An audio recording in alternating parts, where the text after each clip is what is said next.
paz do Senhor, presbítero Cláudio. Paz do Senhor, pastor, paz do Senhor, nossos queridos internautas que nos acompanham aqui nesta live. Irmã Eva, paz do Senhor. A paz do Senhor, pastor Ângelo, a paz do Senhor a todos que estão nos acompanhando nesta noite. Ô, irmã Eva, foi assim uma experiência muito grande, não?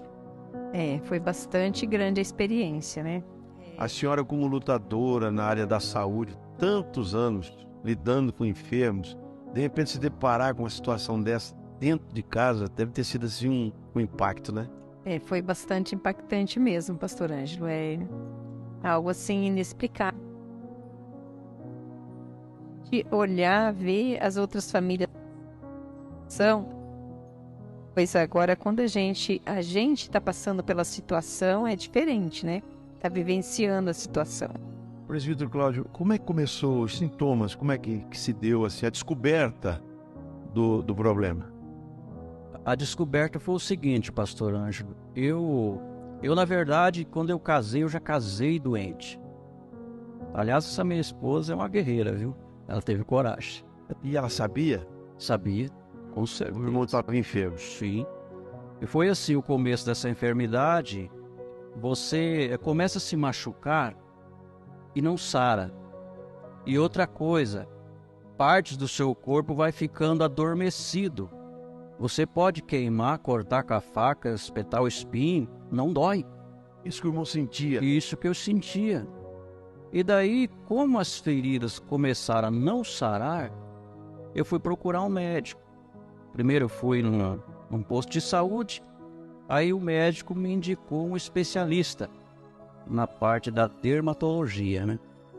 E aí, chegando lá, ele fez alguns exames, alguns testes e disse, olha, você está com hanseníase, está com lepra. E daí para frente já separou os pratos lá de casa, que eu vivia com a minha família ainda, né? Estava praticamente noivo da minha esposa, mas essa divisão já começou a causar dentro da casa. E assim, quando o médico fala, o que a pessoa pode ser? Ainda que o irmão crente você já servia a Deus? Sim. E como é que você recebeu uma notícia dessa? Porque balança, né? Balança bastante. Eu na verdade, eu nem conhecia que doença era essa, né? Nem tinha noção da gravidade. Não tinha nem noção da gravidade, tanto que eu não queria separar o talher, não queria separar os pratos, forro de cama, tinha que separar tudo. Olha, o prato do Cláudio vai ser esse, o talher do Cláudio é esse, a cama do Cláudio é essa, não pode misturar as coisas. Só que com o passar do tempo, a doença foi se manifestando com mais agressividade. Então isso aí que eu fui cair em si também procurar algumas informações sobre essa doença. E foi aonde que para mim o chão saiu debaixo dos pés. Meu Deus do céu, que situação. E nesse inteirinho os irmãos já estavam casados, irmã? No início não, a gente estava namorando, estava já quase para noivar, mas ainda não tinha, não era casado ainda. Só que eu já trabalhava na área da saúde nessa época, já trabalhava em hospital. Então melhor que ele, a senhora tinha já uma noção mais... Isso, já tinha uma noção já do caso, Gravidade. que seria. Uhum. E daí, presbítero Cláudio, a coisa começou a se complicar? Começou a se complicar de uma forma terrível, né? O meu corpo começou a encher de feridas, a pele começou a cair, principalmente pele debaixo da calça, da camisa. Quando tirava a roupa, a pele caía. E o meu corpo começou a manifestar mais lugares amortecidos. Os dedos começaram a enrolar.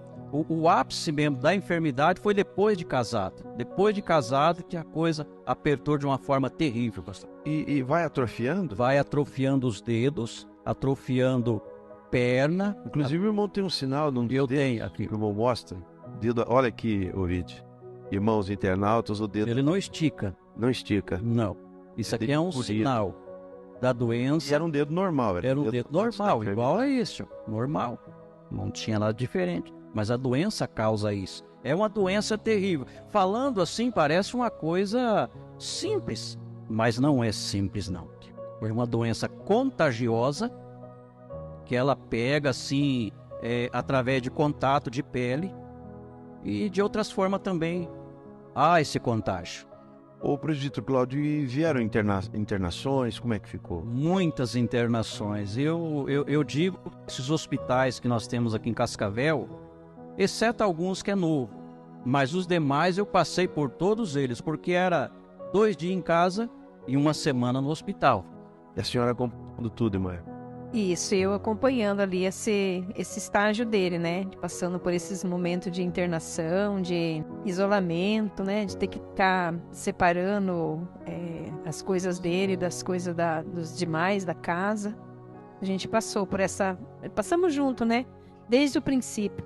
Quando começamos a namorar, eu já sabia da situação dele, né? Que ele já estava doente. Quando foi pra gente, quando a gente casou, depois de casado, piorou bastante. Daí sim, ficou bem grave mesmo. Foi fase assim de ser internado, de ser mandado para fora, de ser desenganado do médico. Foi coisas assim terríveis. Ele teve em Curitiba, inclusive? Isso. Quando ele foi para Curitiba a primeira vez que ele internou no leprosário em Curitiba, a gente ainda era namorado. Aí ali ele foi, daqui de Cascavel, ele foi desenganado para lá, para Curitiba. Porque a esperança, assim, clinicamente falando, é pouca, né? Bem rara. Inclusive, quando eu cheguei no leprosário lá em Curitiba, eu não sei se existe ainda, mas era lá no Piraquara. Não sei se ainda existe esse hospital lá. Existe. Eu fiquei lá alguns dias e o médico, a primeira vez que ele chegou, olhou para mim e disse: olha, Cláudio, eu não tenho o que fazer por você. Todo medicamento que nós temos aqui tem lá na sua cidade. O teu caso só o tempo vai dizer. E uma coisa interessante, pastor, que quando eu internei no leprosário lá em Curitiba, tinha mais 3 comigo no mesmo quarto. E essa doença, ela mata. Isso, a doença não é brincadeira. E de vez em Não vai só mutilando, mata mesmo. mata mesmo. E eu me lembro que aquelas pessoas que estavam internadas ali comigo, até o caso delas era um pouco mais difícil do que o meu. E de vez em quando alguém morria no mesmo quarto. E eu perguntava: cadê o... Ah, já foi. Só que foi escasseando as pessoas dentro do quarto. Eu falei: o próximo vai ser eu, que só está sobrando eu. Que coisa, que sensação horrível, né? Mas quando Deus tem um plano, tem uma obra, né, irmão? Que coisa gloriosa. E aí voltou para Cascavel? Voltei para Cascavel, a doença piorou mais ainda. E a gente estava tratando com um especialista aqui de Cascavel, um doutor que se formou nesta área. Mas ele mesmo dizia para mim: olha, Cláudio, dizia para minha esposa, a gente já casado, olha, a tua situação, mesmo com a multidroga que você está tomando, é difícil. Ele falava, ele era bem real conosco, sabe? Era um médico assim, muito atencioso. Eu costumo dizer que ele, para mim, além de médico, foi um pai. Porque eu tentei abandonar o tratamento. Desiludido da vida. Para mim, eu queria morrer, sabe? Porque você não pode se misturar com a sociedade. Você não pode parar no seu trabalho, me dera conta. Quando o patrão descobriu que eu estava com essa enfermidade, ele chegou para mim: olha, Cláudio, diante dos fatos, diante daquilo que a gente foi procurar com essa doença, eu vou acertar as contas contigo e você vai viver a tua vida, porque eu não quero que essa enfermidade pegue nos meus netos. E ele tinha toda a razão, porque a enfermidade era contagiosa e é até hoje. É até hoje, com certeza. É o medicamento que faz essa barreira de contágio. Existe tratamento? Existe.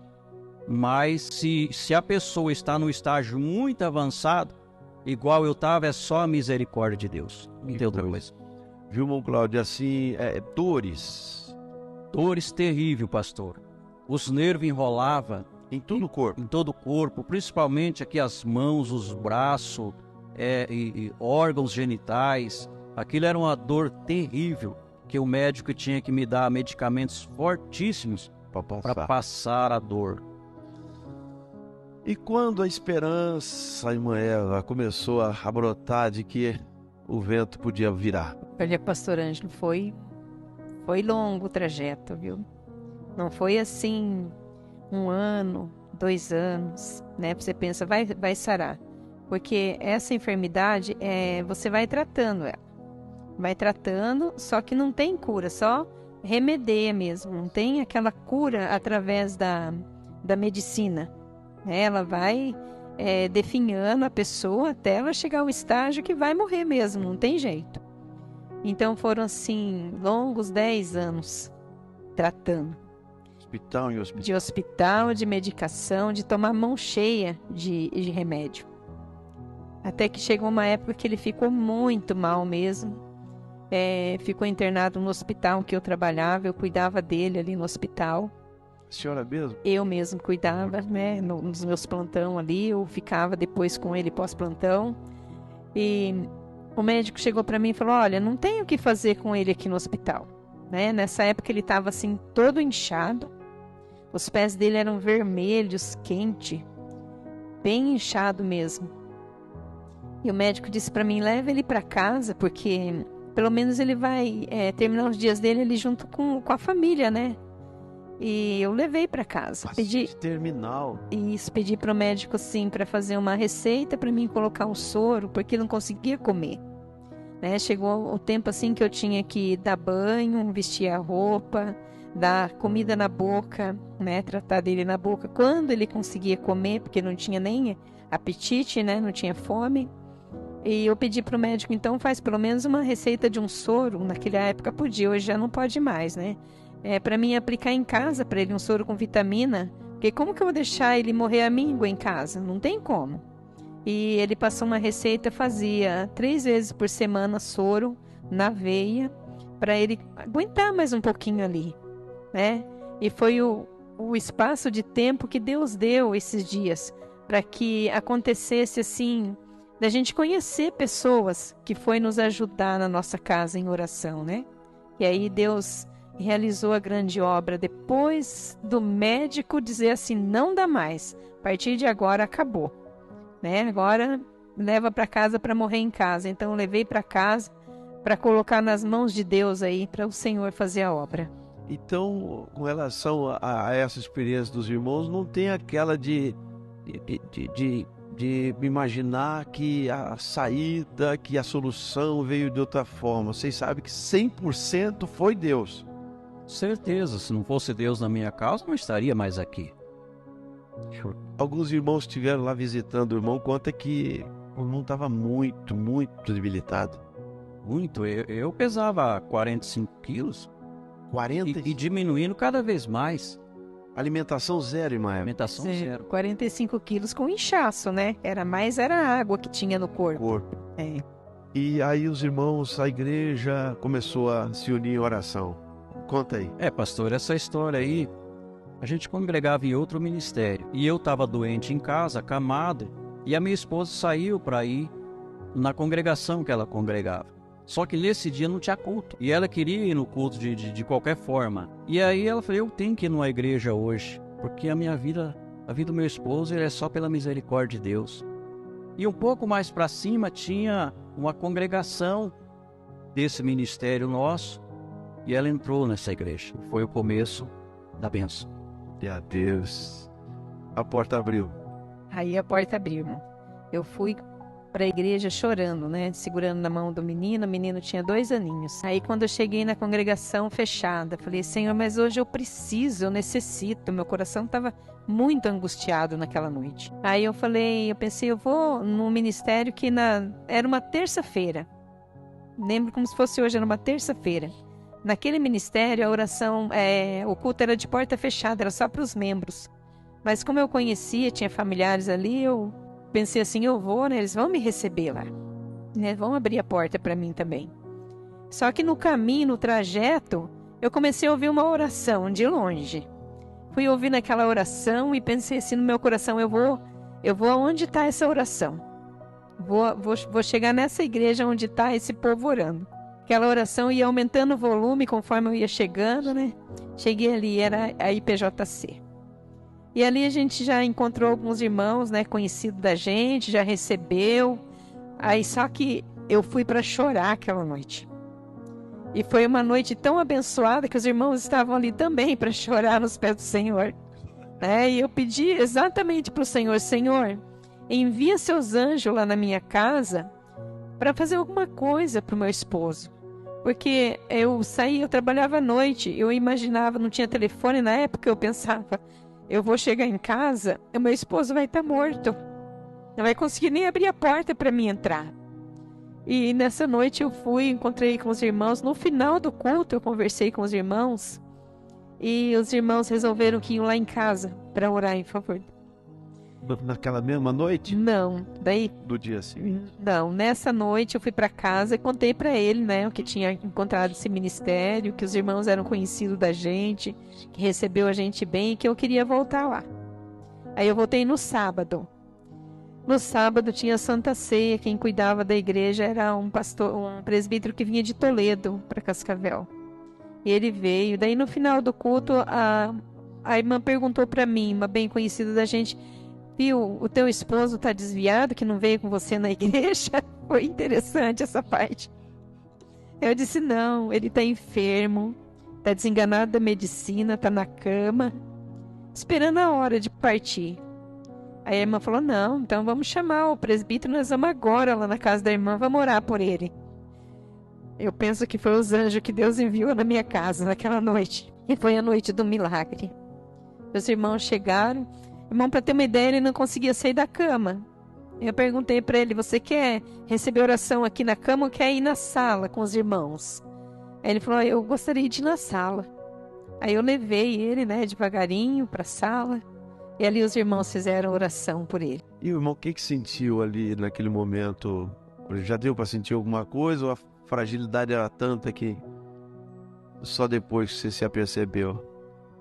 Pastor, a gente, quando Deus envia os anjos dele, a gente sente algo diferente, sente já uma mudança logo no clima, na entrada. Por isso que vale muito uma visita. Visita é muito importante na vida de alguém que está necessitado. Eu estava desenganado da medicina, eu não queria mais viver. Mas havia uma esperança. E a esperança chamava-se Jesus Cristo, através da visita de um servo de Deus que foi na minha casa. Inclusive até o diácono Sebastião também foi naquela noite. A irmã Diva foi orar por mim também naquele lugar. Já sentiu assim o trabalhar de Deus? Já senti o trabalhar de Deus. E quando o presbítero colocou a mão na minha cabeça, é claro que eles me levantaram, porque eu não parava em pé. É como a minha esposa disse, ela tinha que trocar minha roupa, ela tinha que me dar comida na boca, me dar banho e etc, outras coisas. E então, quando eles me levantaram em pé, que o irmão levantou as mãos ao céu, clamou a Deus, com as mãos na minha cabeça, uma água começou a correr do meu corpo. Uma água amarela, sabe? A minha casa era de piso vermelho queimado assim, e aquela água escorreu pelo piso. É isso, irmã? Irmão. Parece que tinha alguém despejando água em cima dele. Né? Aquela água escorria do corpo dele, desde a cabeça, e escorrendo. Fez aquela poça d'água no chão. Ali Deus fez a limpeza. Ali saiu toda doença, toda enfermidade. Ali na primeira visita, na primeira oração. Primeira visita, Deus já fez a obra na minha vida. E interessante dizer que eu continuei com o tratamento. Só que chegou um dado momento que o médico olhou para mim e falou: Senhor Cláudio, eu acho que você está se dando bem com medicamento. Mas medicamento, Jesus. Eu vou te dar alta. Ele me deu alta. E vale lembrar que, através desta enfermidade, Deus também abriu a porta de uma aposentadoria para mim. Então, hoje eu tenho uma Como é que foi? Como é que foi isso? A aposentadoria foi o seguinte. Eu fiquei no auxílio-doença durante 3 anos e meio, se não me foge a memória. No início da minha doença, o médico já queria me aposentar. Eu não quis, né? Porque era um menino novo ainda. Falei, isso é coisa mais para idoso. Eu não aceitei aquilo. Mas só que com o tempo foi passando, a doença piorando, eu não podia mais trabalhar de forma alguma, era minha esposa que sustentava a casa. Aí eu optei por aposentadoria. Só que a aposentadoria demorou um tempo. Porque o auxílio-doença você tem que ir cada vez lá fazer perícia, e o médico às vezes aprova, às vezes desaprova, e aquela luta, aquela dificuldade financeira, aquela vida difícil. Mas um dia Deus usou alguém lá em Curitiba, na sede, em Curitiba. No meio de toda aquela multidão, ele disse: aqui tem um irmão que Deus vai preparar para você um salário para você se sustentar. E é um benefício que eu estava aguardando já, orando a Deus, colocando diante do Senhor essa causa. Irmão, depois daquela revelação ainda demorou 5 anos para sair, mas saiu. A promessa do Senhor se cumpriu. E hoje é definitivo. Hoje é definitivo, já faz 13, vai para 13 anos já.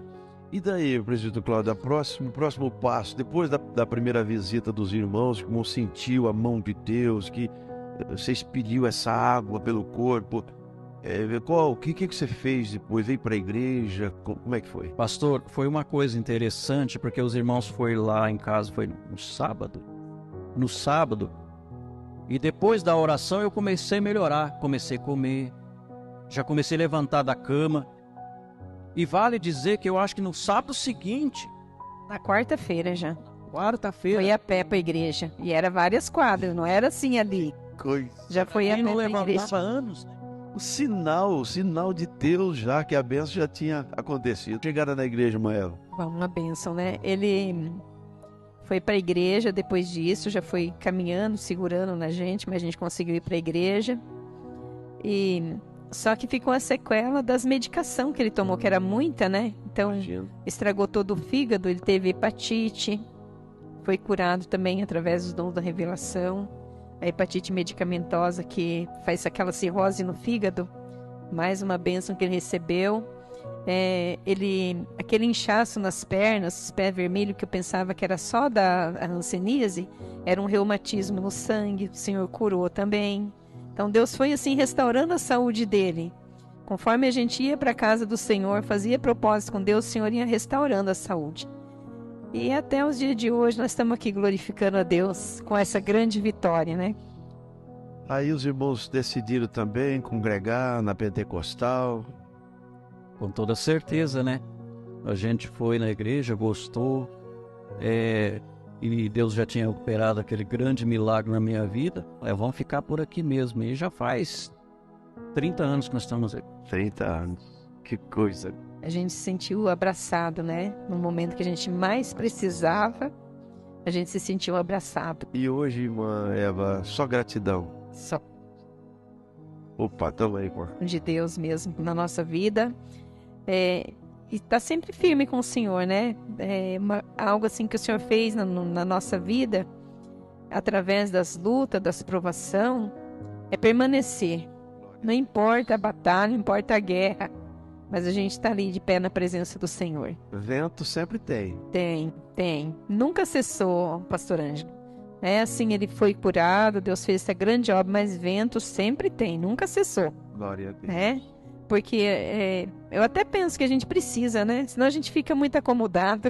Com certeza. Deus trabalha, né, nessas tempestades. É tempestade pedagógica, né? E vale lembrar, pastor, que o médico dizia para mim: ó, Cláudio, você não vai poder ter filhos, porque essa enfermidade afeta tudo. Mas foi ele quem disse. Eu já ouvi falar mesmo que esteriliza o homem, né? Esteriliza terrivelmente. Que coisa. Mas, para contrariar a medicina, tá ali a minha filha, ó, 23 anos. Mostra ela lá para os irmãos conhecer. Tá aí a filha, como é que é o nome dela? É a Juliana. Tá lá ao lado da irmã Maria. Tá lá, ó, ouvinte, internautas. As irmãs estão aqui conosco. É a filha que também prova o milagre que foi completo. Prova do milagre do Senhor Jesus. O médico disse: você nunca vai poder ter filho. Ele falou isso para mim, no meu rosto. Aquilo doeu, sabe? Porque eu já estava casado. A gente ficou, acho que 5 anos. 12 anos. 12 anos. 12 anos. Quando eu completei 12 anos de casamento, que eu engravidei da Juliana. Então, ele ficou 10 anos doente. 2 anos depois da cura, eu engravidei. Que coisa tremenda. Bênção de Deus. Gratidão, presbítero. Toda, a vida toda, até o final. Gastando e se deixando gastar pelas almas. Olha, estamos aí, pela misericórdia de Deus, ajudando os irmãos. Porque para Jesus ter feito o que fez na sua vida é porque tem um propósito grande, né? Bem grande, Glória. eu acredito. Quero agradecer, irmã Eva. O testemunho de vocês vai ficar registrado aqui no nosso canal e eu sei que vai ajudar muita gente. Quero agradecer a senhora por ter disposto a vir. Bem, eu quero dizer também, pastor Ângelo, às vezes as pessoas ficam confundidas, né? A gente demorou 12 anos para ter filho e eu tenho um filho com 30 anos. Então, quando eu tinha 4 anos de casado, mais ou menos, a gente adotou o Jefferson, né? Nosso filho. E é uma bênção na nossa vida. Ajudou a gente, né, nessa caminhada, deu força pra gente na batalha, né? Na hora da dificuldade ali, ele estava junto. Tinha alguém com a gente. Mas a Juliana é a prova completa do milagre. A Juliana é a prova do milagre. Glória a Deus. Obrigado, presbítero Cláudio. Amém, pastor. Deus abençoe. E eu quero dizer para você, internauta, não desista do Senhor. Eu sei que a sua luta pode estar grande. A tua alma pode estar chorando de angústia e de tristeza. Mas não desista de Jesus. Porque Ele é o socorro presente na tua vida. Assim como foi na minha, será na sua, no nome de Jesus.